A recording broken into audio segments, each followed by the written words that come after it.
तो hello everyone, क्या हालचाल है भाई आप सभी के। आई होप आप सभी ठीक होंगे और आपकी तैयारी अच्छी चल रही होगी। काफ़ी दिनों से आरपीएफ वैकेंसी 2026 का अपन इंतज़ार कर रहे हैं। काफ़ी चेंजमेंट आरपीएफ वाली इस वैकेंसी में अब की बार अपने को देखने को भी मिलेगा। पिछले दिनों में एक शॉर्ट्स वीडियो बना के आपके लिए डाला था कि अब की बार जो आरपीएफ वाली वैकेंसी है इसको आरआरबी नहीं करवा के एसएससी के थ्रू इस वैकेंसी को करवाया जाएगा, है ना। तो अब की बार जो आपका पेपर का पैटर्न रहने वाला है वो एसएससी जीडी के थ्रू रहेगा। जैसे एसएससी जीडी में जितनी भी वैकेंसियाँ आती हैं ना, जैसे आपके BSF, CISF, CRPF, SSB, ITBP, ये वैकेंसियाँ एसएससी जीडी में आती है, वैसे ही आरपीएफ को भी एसएससी के थ्रू ही इंक्लूड है वो करवाया जाएगा। तो इसी के मद्देनज़र इसके फिजिकल में भी कुछ चेंजमेंट हुए हैं आरपीएफ के में, है ना। सारी चीज़ें अपन कवर करेंगे इस वीडियो में। और देखो, आरपीएफ अगर आपका मिशन है तो आपके पास में आरपीएफ के प्रीवियस ईयर सारे पेपर होने चाहिए। तो आरपीएफ के पीवाईक्यू, आरपीएफ के 30 पीवाईक्यू आपको मिल जाएंगे जयपुर क्लासेज ऐप के ऊपर। आप प्ले स्टोर पर जाकर जयपुर क्लासेज ऐप सर्च करोगे तो वहाँ पे आपको 30 पीवाईक्यू मिलेंगे मात्र 30 रुपये में। प्रीवियसली जो 30 पेपर हुए ना आरपीएफ के, वो पीडीएफ नोट्स आपको मिल जाएंगे। अगर आपको मोबाइल नंबर चाहिए तो इन पे आप मेरे को मैसेज कर सकते हो, मैं डायरेक्टली ऐप का लिंक आपको भेज दूंगा।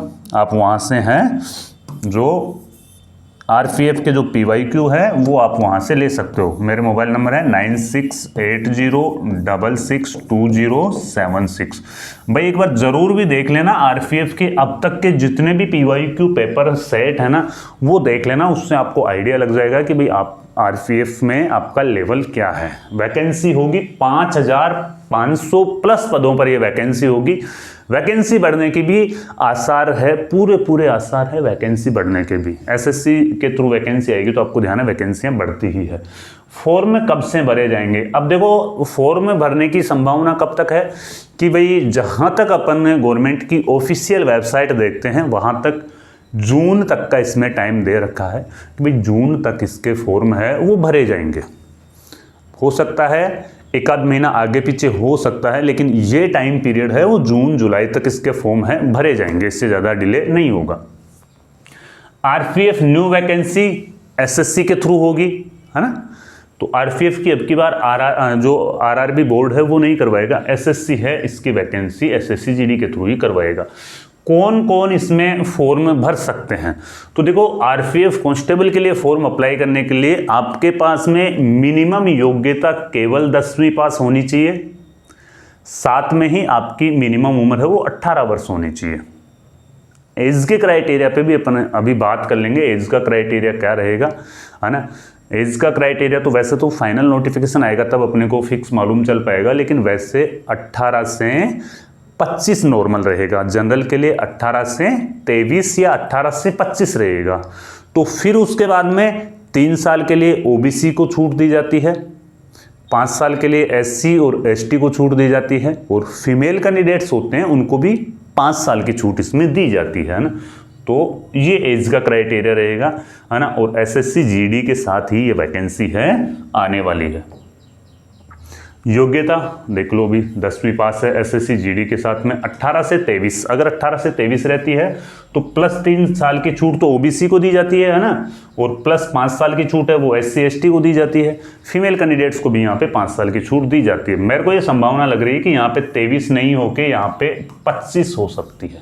अच्छी बात है अगर 25 होती है ना, तो 2 साल की छूट अतिरिक्त सारी कैटेगरी में एडवांस है वो जुड़ जाएगी।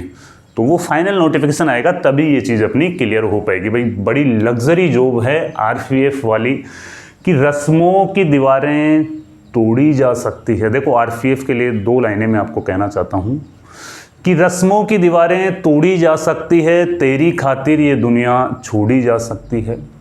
कि रस्मों की दीवारें तोड़ी जा सकती है, तेरी खातिर ये दुनिया छोड़ी जा सकती है। और उनको भुलाकर मुझको ये मालूम हुआ कि उनको भुलाकर मुझको ये मालूम हुआ कि आदत कैसी भी हो छोड़ी जा सकती है।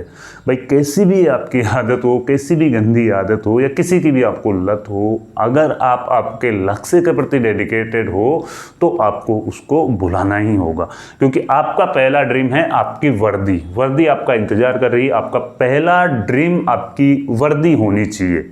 सारी चीज़ें अपने आप है वो साथ में होती जाती है। अगर आप सफल हो जाते हो तो सारी चीज़ें आपके साथ में फिर होती जाती हैं। एग्ज़ाम पैटर्न सबसे इंपॉर्टेंट चीज़ है। एग्ज़ाम पैटर्न तो ये पिछला एग्ज़ाम पैटर्न है, सीबीटी एग्ज़ाम हुआ था ना पिछली बार, वो पैटर्न है। मुझे लग रहा है कि ये चेंज होगा। अगर अब की बार एसएससी करवाएगी तो यह सिलेबस है वो चेंज हो सकता है और अकॉर्डिंग टू एसएससी जीडी के ही एग्ज़ाम पैटर्न अब की बार इसका हो सकता है। लेकिन फिर भी अगर अपन पुराने सिलेबस की बात करते हैं तो सीबीटी यानी कि कंप्यूटर बेस्ड टेस्ट इसका एग्जाम हुआ था। सिलेबस में जनरल अवेयरनेस के 50% आए थे, मैथ के 35% और रीजनिंग के 35%। एसएससी जीडी करवाएगा तो अब की बार है वो इसमें हिंदी भी जोड़ देगा, है ना। ये मतलब इसको कर देगा 25 नंबर की और मैथ को कर देगा यहाँ पे 25 नंबर की, रीजनिंग को यहाँ पे 25 नंबर और हिंदी है, हिंदी को भी यहाँ पे 25 नंबर। तो एसएससी का पैटर्न वही रहता है कि भाई 100 प्रश्नों का पेपर होगा, जैसा दूसरी एसएससी जीडी वाली वैकेंसी में आता वैसा ही। फिजिकल मापदंड है वो अब की बार चेंजमेंट हुए हैं। पिछली बार थोड़ी कम हाइट वालों को भी लिया जा रहा था, अब की बार हाइट ज़्यादा चाहिएगी। तो 170 सेंटीमीटर तो पुरुष कैंडिडेट्स के लिए हाइट चाहिए और 165 सेंटीमीटर है वो महिला कैंडिडेट्स के लिए हाइट चाहिए, है ना। फॉर्म जैसे आपकी एग्जाम क्लियर हो जाती है, आपको फिजिकल कॉल होता है, तो फिजिकल कॉल में ये स्टैंडर्ड आपके पास में होने चाहिए कि आपकी हाइट 170 सेंटीमीटर और 165 सेंटीमीटर। चेस्ट है वो 80 to 85, नॉर्मल 80 होना चाहिए, फुलाने के बाद में 85 आपका चेस्ट है वो होना चाहिए। फीमेल्स के लिए चेस्ट है वो नहीं है भाई। रनिंग है वो देखो 1600 मीटर रनिंग तो पुरुष कैंडिडेट से करवाते हैं और 800 मीटर जो रनिंग है वो फीमेल यानी महिला कैंडिडेट से करवाई जाती है। 1600 मीटर में 5 मिनट 45 सेकंड का टाइम देते हैं, 800 मीटर में 3 मिनट 40 सेकंड का टाइम देते हैं, है ना। तो जो मेल कैंडिडेट्स है उनको 5 मिनट और 45 सेकंड का टाइम इसमें मिलेगा और जो फीमेल कैंडिडेट्स है उनको 3 मिनट 40 सेकंड का टाइम मिलेगा। 14 फीट है वो लॉन्ग जंप यानी लंबी कूद है वो 14 फीट होगी और फीमेल कैंडिडेट्स के लिए 9 फीट होगी लॉन्ग जंप। हाई जंप ऊंची कूद है वो 4 फीट और 3 फीट। ये आपका फिजिकल स्टैंडर्ड है आरपीएफ का, है ना। और एक बार फाइनल हो जाने तो एसएससी करवाएगी या आरएसएस भी बोर्ड है वो इसका करवाएगी। अभी तक तो जहां तक पूरी प्रबल संभावना है एसएससी ही आपका ये है आरपीएफ का एग्जाम करवाने वाली है, ठीक है ना। प्रीवियसली पेपर जरूर भी देख लेना। कंप्लीटली 30 पेपरों का सेट है, आप 30 पेपर का सेट खरीद लेना, है ना। जयपुर क्लासेज ऐप पर आप है जाके 30 पेपरों का सेट आप देख सकते हो, जिससे आपको ये आइडिया लग जाएगा कि भाई आरपीएफ के जो क्वेश्चंस का जो लेवल होता है वो कैसा होता है, ठीक है ना भाई। कोई डाउट हो तो डायरेक्टली आप मेरे को व्हाट्सएप पे मैसेज कर सकते हो, ठीक है। तो मिलते हैं फिर कोई नए वीडियो में नई जानकारी के साथ में। जब तक के लिए जय हिंद जय भारत।